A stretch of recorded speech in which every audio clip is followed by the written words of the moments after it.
Linda will tell you. I've been saying how boring this is, haven't I? See, why'd you bother having it back on the shelf? I've got one up there about Martin Luther because he fascinates me. How he could form a religion and everything, and how he done it. And I've got his book there, but it's written by an historian. It's very technical. I'll dig some books out for you. It's bogged down with technicalities, isn't it? But what we were talking about, I've just given you your book, John, Sykes' Unfinished Agony, which you've got about 10, 12 pages in. So we were talking about Paul Sykes, and I asked you about Paul Sykes, the movie, which is coming by Western Edge Pictures. He's a film producer called Vaughan Civil. He's doing an Oscar Pistorius DVD at the minute. He has done the real Mr. Calzaghe. What's your views on a Paul Sykes film? Well, he is more colourful than any other boxer we've had for years. In fact, historically he's more colourful. I mean, he was equivalent to the craze of the north of England. He virtually was the heavy in the north of England and paid London as all you tried to use him. His time in Nick, he was admired in there, has never ever been a grass or anything. You know, his reputation was bad and good, but hardened criminals liked him. I've met a lot who, you know, thought the world of him, but sorry about that, but you know what it is.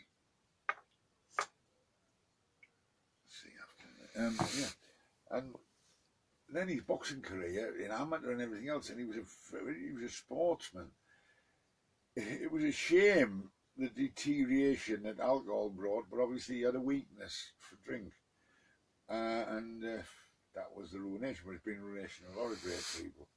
And with him, it was the beginning of the end. But up till then, he was, you know, he was quite brilliant mentally,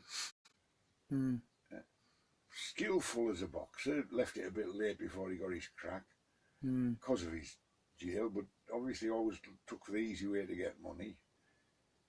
But his story is fascinating. I'd like anyone to get anyone. To name anyone more fascinating than him. That's a good point. In the underworld, you know, anyone more fascinating, any boxer, anything. Apart from like the Dempseys who fought, you know, in the railway and travelled from town to town, bare knuckle virtually. But he, to me, was the real deal. Never won the British title, but he was the real deal of the hard man fighter plus villain. You know, in the Wild West he'd have been the top gun. Yeah. I mean, I said to Delroy Showers, you know, I said, he wasn't your most successful criminal, which you said in that chapter. But Delroy Showers said, well, Paul achieved a great level of, what's the word? Notoriety. Notoriety, I can't say that. And he said, in Delroy's words, he said, notoriety is success in itself. And regardless of good, regardless of bad, I mean, I keep saying, why do people read about Jack the Ripper? People want to read about Paul Sykes, and now this is happening as a film. Do you think, I mean, it would have to be a skillful actor to take on Paul Sykes, wouldn't it? Yeah, the one I would put for it would have to, unfortunately, be a southerner. Tom Hardy? No. Tom Hardy's married to a Middlesbrough girl, you know. Is he really? Oh, yeah. Didn't know that. Oh, I met him, yeah. Tom was pal. My pal is his father-in-law. Oh, he comes through the borough now and again. Right. Yeah. But he would do the part, but I was thinking of someone a bit old, unfortunately, is the one who, the Londoner, I'll need Linda for this name. He took a King Henry in one thing, where he's... I'll Google it later. No, Linda. Where's she wandering over? Bloody women, eh? Bloody hell. He was on the telly last week. But, I mean... But he always takes a heavy, a London heavy. Ray Winston. Ray Winston, that's... Yeah. No, I would have thought he... But he'd be a bit short for Paul. Yeah, but that doesn't matter. They build him different. Fucking hell, they've done things with American, made them heavyweight champions of the world. And I mean, no, they can. he would be a bit short. But they can do all sorts of things, can't they? But this is happening now. This is like, I couldn't announce it till yesterday. But Vaughan Civil, he's really obsessed with the Paul Sykes. But he would. The one you just said there, the lad that obviously married a Middlesbrough girl. She was in Wuthering Heights, you know. Yeah. His daughter. I've got his number on the phone. I speak to him. Right. Regular, but not him. I speak to his father-in-law. Yeah. But yeah, he'd be a good part for it. He looks hard, doesn't he? Yeah, and it would be, you know, I mean, I've took a lot of stick, John, believe it. I've had so much stick, and it's almost like people have like, oh yeah, this, and it's like Sykes, the stuff Sykes did, I wasn't even born, but I don't mean this in a bad way or a good way, because I'm not pro Paul Sykes and I'm not anti, but he was a one-off. Of course he was. Well, I'm not pro all that, but I'm glad I met him. Yeah, you said to me last year, you said, you know what, Jamie, he was the funniest man I've ever met in my life. Oh, and after dinner speaking and going anywhere with him, you were in hysterics all the time. I felt sorry for people that he bullied, but he never done that with me. And I used to get away with murder with him. And because he liked me, but some people he didn't like, and he could be a fucking... See him in the car with a fella buttering, and there was a fucking blown out tyre off the road. You know, blowout off a wagon. Yeah. He says, hey, you cunt, talking like that. He says, is that your fucking gum shield there?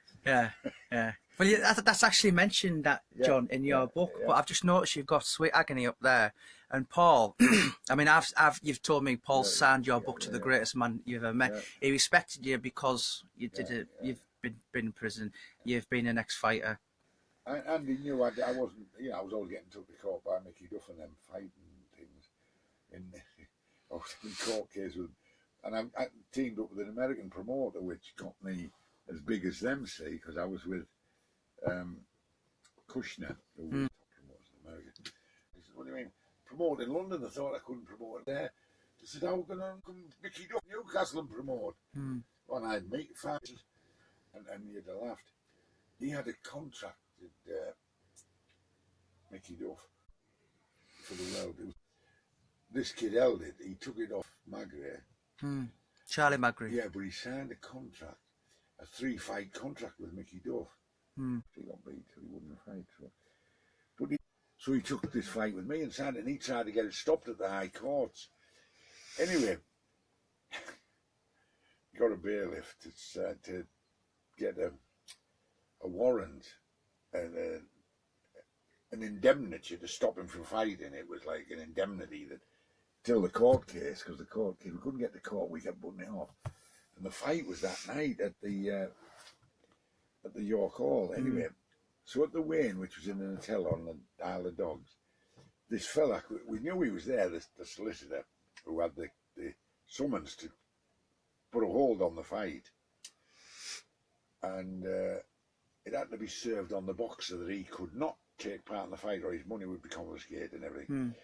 Now, the American had brought the sparring partner over, looked the image of him. We weighed him in the kitchen cellar and brought this lad in to weigh in the public weighing. That's unbelievable, isn't it? And he'd run, just as he got off the scales, he'd give him this. And we fucking old Mickey Duff says, you fucker. He says, my mother said to me, when someone's got you down on the floor, screwed you down to rape you, lay back and enjoy it. He said, so you come to the fight. That's what he said. It's a smart move, he said. I thought I'd caught you there, but we used the sparring partner. Yeah, John. I was speaking to Delroy Showers the other week, and he said to me, when Paul fought John L. Gardner, bearing in mind all his fights had been 15 stone 8, and he was a big heavyweight back in the day then, so there was none of these 6'8". Why did he weigh in at 14 stone 12? And Delroy Showers said to me, he used to have a doctor called Dr. McGill from Blackpool, and before the fight, he was taking pure oxygen. He was. And that weakened you, doesn't it? Well, he knew what he was doing, that doctor, because he, as I said, he was pretty genned up. He had bottles of stuff they used to take vitamins, you know. Rather than have a meal, he would mix the solutions and take them. He'd studied medicine on athletes. He knew all about pulse rates, things like that, which we just knew coming into it. Also, he knew about getting your blood changed. You know, when you're at your peak, take your blood, keep it in the fridge, and give it back the day you got a blood switch. Core and all them as athletes use, you know, they took. You know, when you biorhythms of your body that got the blood taken off and then froze and then got it back to. It's not illegal neither. But, I interviewed a policeman last night. Yeah. And when Sykesy got beaten up in 2004, he got his jaw broke. Yeah. And they took him in the hospital. And this policeman was there, and he said it was a certain bone. I'll have to listen to the interview. But they said, it was something with it. And they went, how do you know that? And he knew every bone in your jaw. No, he studied breathing, pulse rates, all them things. He was one of the few boxers that used to take his pulse rate and everything. So he's pretty genned up on that's why I didn't need a trainer. Well, his words were, you know, when he went pro 30, 31, people said, well, you know, he said, well, I went in prison when I was 17, barring 9 months. And he said, in my head, he said, I'm 31, but I'm still a 21-year-old because that's right. Well, he told me about birds, that, didn't he? When he was after young birds all that, because he got me one day, she's going, and he fucking went near school watching girls playing fucking netball. Really? I said, fucking hell. He says, hey, listen, I've been in Nick. When I went to jail, that's the birds 17. I was after. No, he said when he first went proof school, 12-year-old girls were what he fancied. And when he married one, she was only about 14. He said that's who he fancied. That's when he had to go to Tommy Harrison's wife, who thought she was great and she wasn't a bad looker. He says, you make me fucking sick of all the makeup when you're fucking old.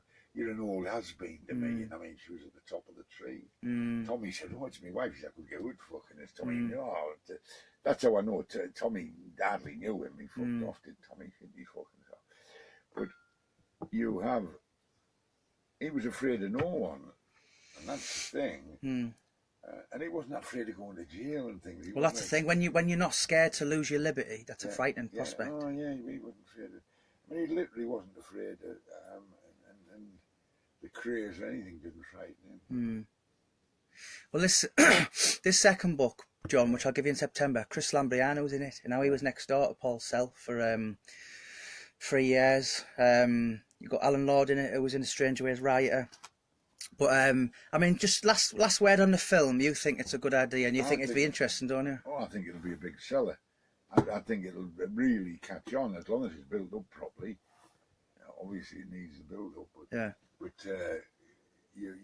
because you've got to sell it to the public who don't know him. People my age know him. But there ain't many of me about. You know, you've got to entice kids of what he was and what he wasn't. I mean, which they have to do with the craze and everything to make pictures of them. They only have to tell people who they are now. It's, you know, you pull a kid of 15 up and say who the craze are, they won't know who they are. No, it's been brilliant, that, John. I hope you enjoyed. Don't you think it? I mean, I think Paul Sykes is probably one of the most exciting characters to make a film about. I tell you what, he's one of the funniest men I've ever met. I'm saying him, what a character. He was a gangster, he was a villain, he fought for the British side, he was athlete. He's got a marvellous story behind it. Not just that, the way he educated himself is honourable. Well, we were saying, like, do you know what I like in this book? Taking the part would be that fella who's married to his daughter. Tom Hardy. You take the part, because he's got that strong on the face. There is someone who's going to be the part, but I'll tell you when I turn this off. But in this book, I mean, it sums up. Gavin Etworth's got about 14 pages, and he says, you don't go to Transylvania and not talk about Dracula, and you don't go to Wakefield and not talk about Paul Sykes. You know, and he said, you know what? He said he wasn't your average criminal. He said he'd give you a left hook, but he'd recite poetry at the same time. Oh, he's highly intelligent. You know, but that's been magnificent, John. I hope you enjoyed the book, and right, I'm down to get into it now. So I will leave you. I won't